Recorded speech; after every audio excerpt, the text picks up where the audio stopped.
ராஜேந்திர சோழனால் கட்டப்பட்ட கோயில் இது. முதலாம் ராஜேந்திர சோழன் கங்கை வரை படையெடுத்து சென்று அதுவரையும் இதனுடைய ஆட்சியை பரப்பியவன். அது மட்டுமல்ல, கிழக்காசிய நாடுகள் முழுவதும் வென்று அவனுடைய ஆட்சியை கொண்டு வந்திருக்கின்றான். பல நாடுகளில் அவனுடைய வெற்றி தூண்கள் நட்டிருக்கின்றான். அங்கெல்லாம் அவனுடைய கல்வெட்டுகளை நாம் காண முடிகிறது. இந்த ராஜேந்திர சோழன் கங்கையும் கடாரமும் கொண்டு சிம்மாசனத்தில் வீழ்த்தியிருந்த செம்பியர்கோன் என்று அவனை மூவர்களாக்கெல்லாம் பாடுகின்றன. இப்பேற்பட்ட இந்த சோழன் இந்த கங்கை வரை வெற்றி அடைந்த காரணமாக அதன் நினைவாக இந்த ஊரை அமைத்தான். இந்த ஊரின் பெயரும் கங்கை கொண்ட சோழபுரம், கோயிலின் பேர் கங்கை கொண்ட சோழீஸ்வரர், அந்த மன்னனுடைய பேர் கங்கை கொண்ட சோழன். இவ்வாறு கங்கை கொண்ட அவனுடைய வெற்றியின் நினைவாக பல தகவல்கள் இதன் மூலமாக நமக்கு காணப்படுகின்றது. இது மட்டுமல்லாமல் இந்த மன்னனுடைய அரண்மனையும் இது அருகில் தான் இருந்திருக்கின்றது.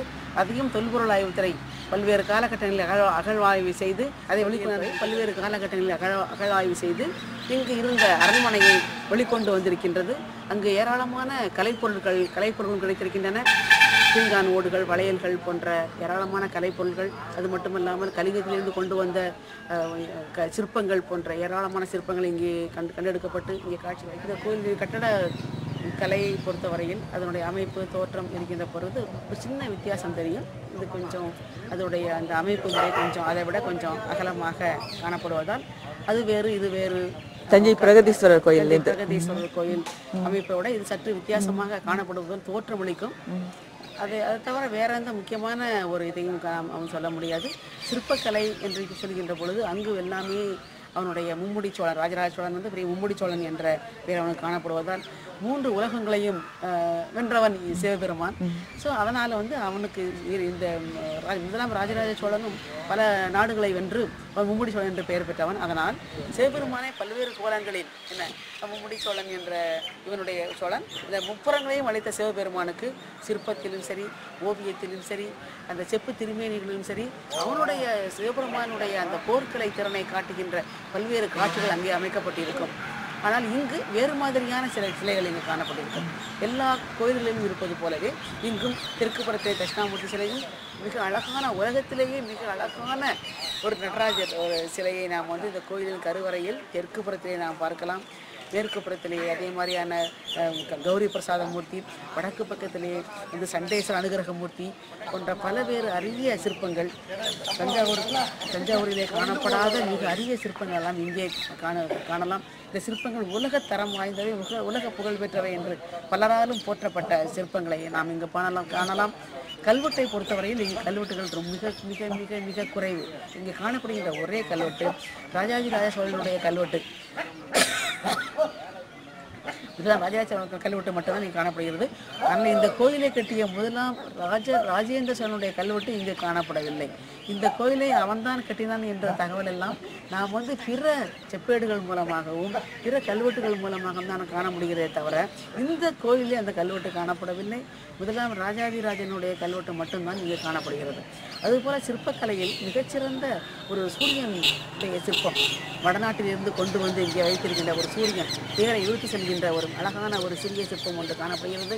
முதலாம் ராஜேந்திர சோழன் காலத்திலே அவன் எடுக்கப்பட்ட செப்பு திருமேனிகளில் மிக அழகான ஒரு சிற்ப திருமேனிகள் பற்றி நாம் சொல்லுகின்ற பொழுது அந்த முருகன், அந்த செப்பு திருமேனி நாம் சொல்லியாக வேண்டும். முருகன் ஒரு போர் வீரன் போல ஒரு போர்க்கள காட்சியை நினைவுபடுத்துகின்ற ஒரு காட்சியாக அந்த முருகன் ஒரு பெரிய வீரனாக இங்கு சித்தரிக்கப்பட்டிருக்கிறான். அந்த செப்பு திருமேனியும் உலக புகழ் பெற்ற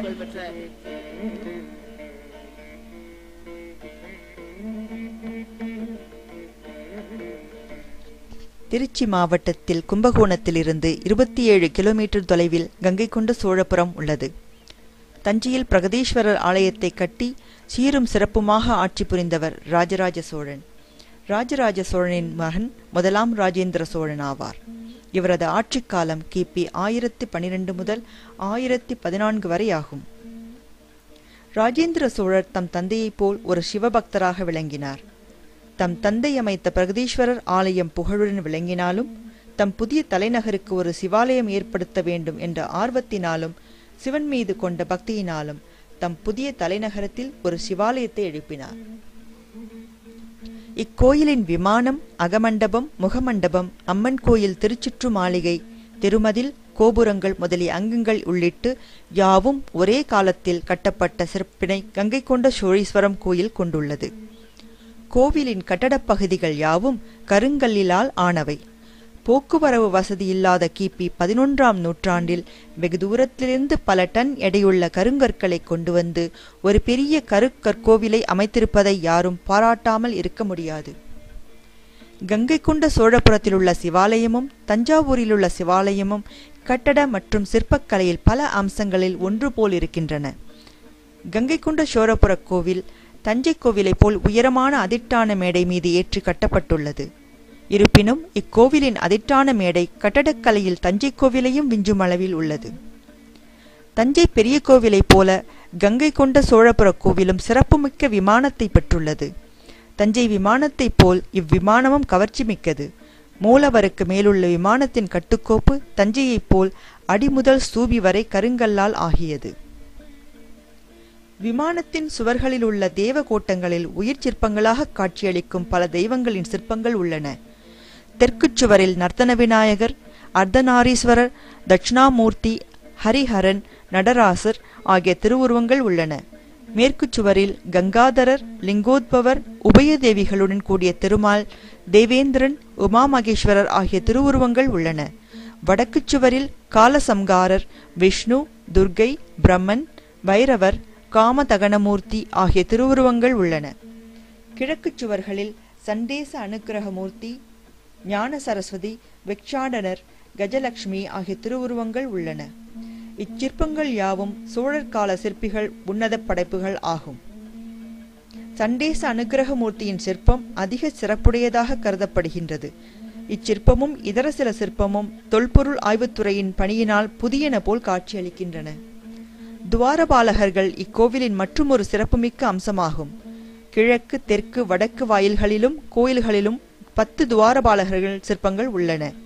இவை சுமார் 4 மீட்டர் உயரத்தில் ஒரே கல்லிலால் ஆனவை.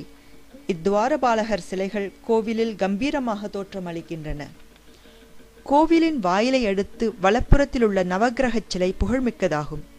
ஒரே கல்லால் அமைக்கப்பட்ட இந்த நவக்கிரக சிலையைப் போல் இந்தியாவில் எங்கும் அமைக்கப்படவில்லை என்று கூறப்படுகின்றது.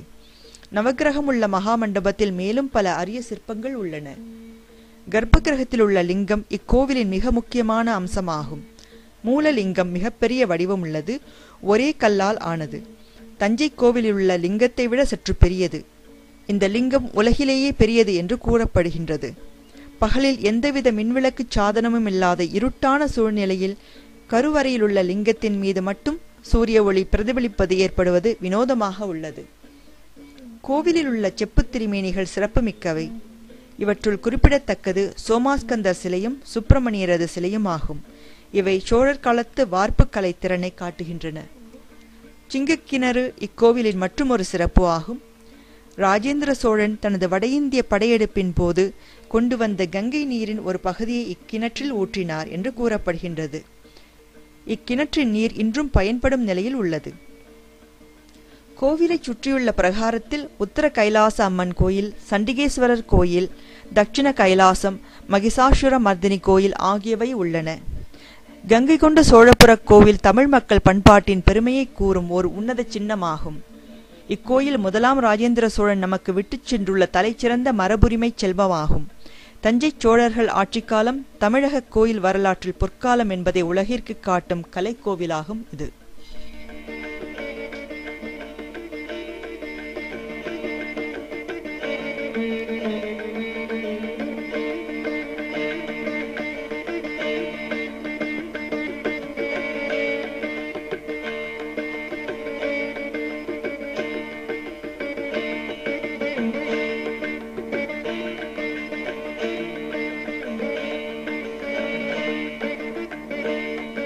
Thank you.